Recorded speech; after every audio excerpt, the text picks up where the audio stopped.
Hi, it's Jonas Johnson with evolveyourbusiness.ca. I want to take a few minutes and talk about some of the key factors for effective communication anytime you're delivering a message.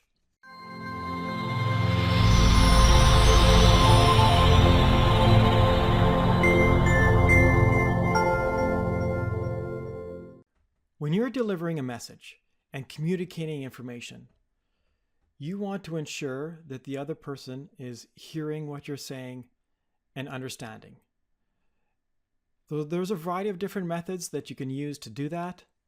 Today, there are so many different ways of communicating your message.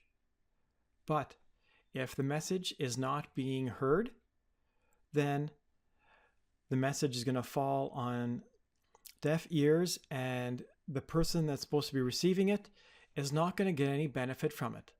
So what you need to do is you need to think in terms of what are some of the best ways that you can communicate your message.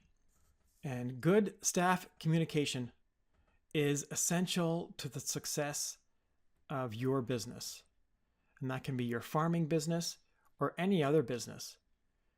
You need to have open lines of communication so that the person that is receiving the message clearly understands the expectation, what they're supposed to be hearing, what the message is. And one of the best ways to do that is to try to control the environment. In our previous video, we talked about how you need to ensure that the person has the opportunity to listen and has your attention. So there can be other things going on in the environment that can have an impact on someone's ability to understand you clearly. And the more that you can reduce those factors, the better your communication is going to be. Maybe you can think in terms of how can you communicate better to your listener?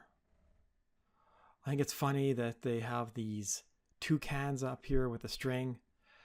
I tried this as a child and I probably wasn't doing it properly, but I didn't really think that I got it to work.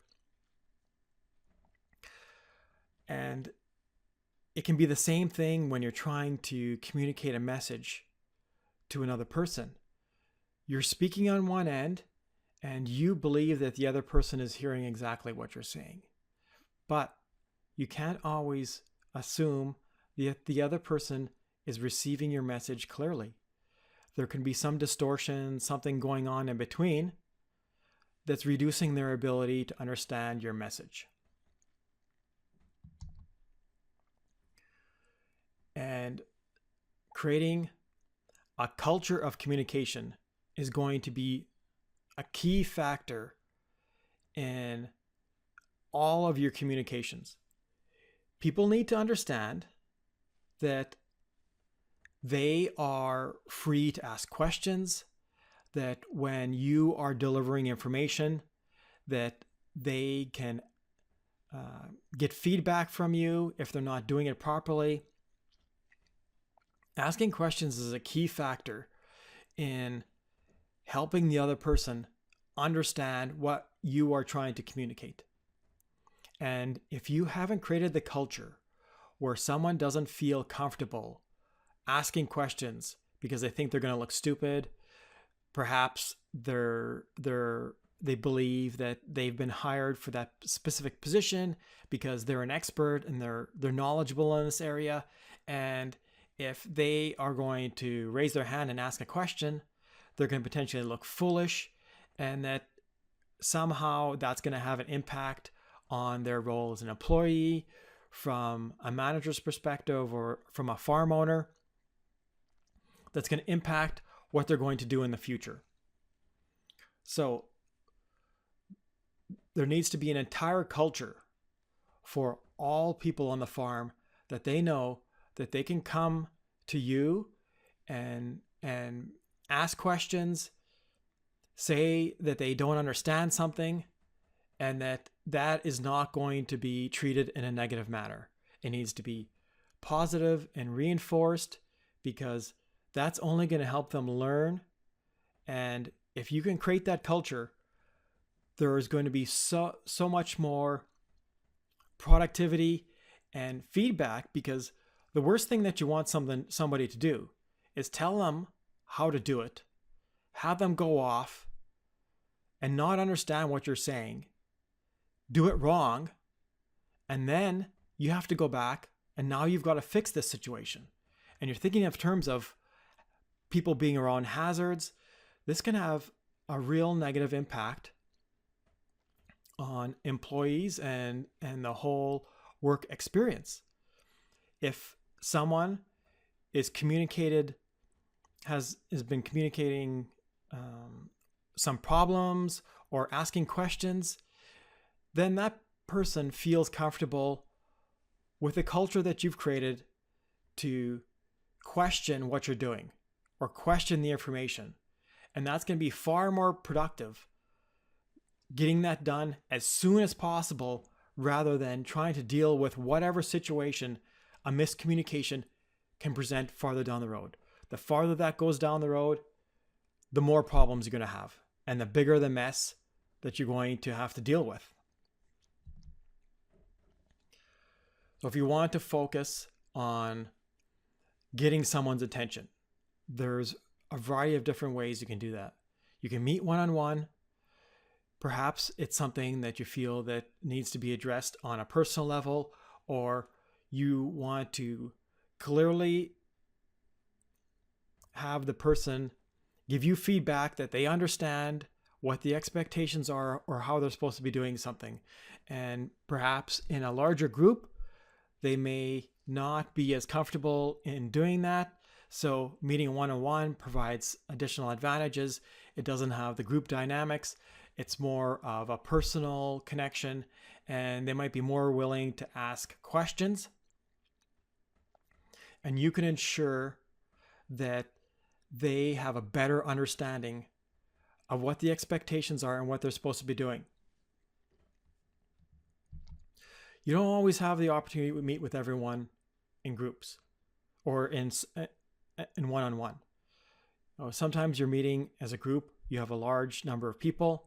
So you want to try to communicate the expectations as clearly as possible, because you're going to be addressing the information to a large group of people.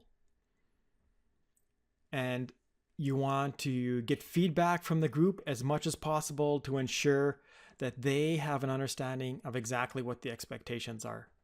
But you want to cultivate the culture of communication and ensure that if someone doesn't know what they're supposed to be doing, that they feel safe in asking questions and getting feedback.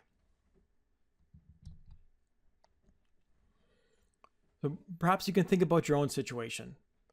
Where and when can you have meetings on the farm to discuss safety? Are employees meeting in the morning? Perhaps they're going to meet in the shop. Are you meeting out in the field and perhaps at a break or a lunchtime?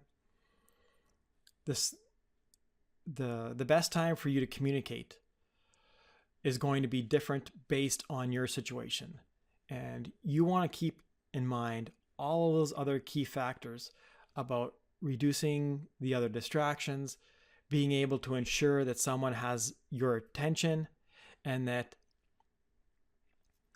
you can get feedback from them that they clearly understand what the expectations are and how they are supposed to be doing something safely. So just to recap, you want to make sure that your message is heard. You want to have them give you feedback and listen to what they're saying to ensure that they have understood what you're trying to say. Have a mechanism for feedback where they feel comfortable in the culture of communication. And anytime someone has feedback for you, you need to take it seriously, because that is all part of creating a culture of communication. if you are treating someone's question or someone's comment in a negative manner and making a joke out of it, you're not respecting that person's ability to be able to provide you with feedback and ask questions in the future. And that person is going to be less likely to ask questions, provide you with feedback. And the more that carries out through all of the staff, the less you are going to be able to have an effective communication with your employees and other people that are on the farm. And the best way to reinforce that is to reward feedback. Think about how you can reward someone by asking questions or pointing something out that needs to be fixed. And that can be as simple as thanking them. It doesn't need to be a monetary, but the message is that you want to encourage asking questions and providing feedback as being something that will be rewarded, as opposed to not taken seriously. So just to do a recap, communication is essential, but communication is a two-way street. It's not just delivering the message, it's also ensuring that the person that's receiving the message understands what you're trying to tell them. You can use different methods to communicate your message, but it needs to be appropriate for the information you're trying to present, and you need to understand the situation as well as the individual that's receiving the information.